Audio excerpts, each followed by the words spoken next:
ស្ដីទាំងអស់គ្នាស្វាគមន៍សាជាថ្មីជួបខ្ញុំម្ដងទៀតនៅថ្ងៃនេះហើយថ្ងៃនេះខ្ញុំនឹងពំនាំនៅចំណុចមួយដែលតាក់ទងជាមួយនឹងរឿងព្រះវេស្សន្តរយកមកបង្ហាញអ្នកទាំងអស់គ្នាអញ្ចឹងចំណុចដែលយើងសិក្សានៅថ្ងៃនេះគឺការបរិច្ចាគទានរបស់ព្រះវេស្សន្តរថាតើព្រះវេស្សន្តរធ្វើការបរិច្ចាគទានអីខ្លះអញ្ចឹងនៅក្នុងការបរិច្ចាគទានរបស់តួអង្គព្រះវេស្សន្តរគឺមានចំនួន2ប្រភេទទី1គេហៅថាពិហិរទានប្រែថាទានក្រៅខ្លួននិងទី2គេហៅថាជាអច្ឆតកទានគឺទាននៅក្នុងខ្លួនតើពិហិរទានទានក្រៅខ្លួនមានអីខ្លះ ចំណែកឯអច្ឆតកទានទានក្នុងខ្លួនមានអ្វីខ្លះបើយើងនិយាយទៅលើពិហិរទាន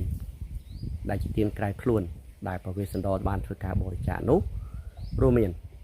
ធនបរិច្ចាគគឺជាការបរិច្ចាគទ្រព្យធនរីបលាំងអ្វីក៏ដោយឲ្យជារបស់នៅក្រៅខ្លួនហ្នឹង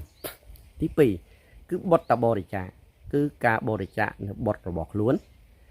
ទី3គឺភរិយាបរិច្ចាគគឺជាការបរិច្ចាគភរិយាទាំង3នេះគឺជាទានក្រៅខ្លួនដែលព្រះវេស្សន្តរបានធ្វើការបរិច្ចាគចំណែកឯអច្ឆតកទានឬក៏ទានក្នុងខ្លួនមានចំនួន2គឺទី1អង្គបរិច្ចាគគឺជាការបរិច្ចាគនៅខ្លួនប្រាណរបស់ទ្រង់